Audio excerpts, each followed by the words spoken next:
ভয়ঙ্কর দুটি পাপ ও তাদের ফল। আজ আমরা কথা বলবো দুটি ভয়ঙ্কর পাপ নিয়ে, যা আমাদের জীবনে গভীর ক্ষতি নিয়ে আসে।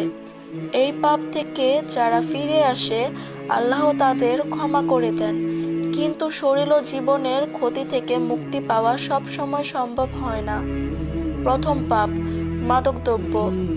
দীর্ঘদিন মাদক সেবনের ফলে শরীরের অনেক ক্ষতি হয়। তওবা করলে আল্লাহ মাফ করেন, কিন্তু দেহের ক্ষতি রয়ে যায়। এমনকি আপনার বিয়ের জীবনেও সমস্যার সৃষ্টি হতে পারে। দ্বিতীয় পাপ, মাস্টারবেশন। এটি একটি গোপন পাপ, যা শরীর ও মনের ওপর মারাত্মক প্রভাব ফেলে। তওবা করলে আল্লাহ ক্ষমা করেন, কিন্তু শরীরের ক্ষতি অনেক সময় স্থায়ী হয়ে থাকে। তবে আশা হারাবেন না, তওবা করুন এবং ভালো পথে ফিরে আসুন। আল্লাহ দয়ালু এবং মাফ করার মালিক।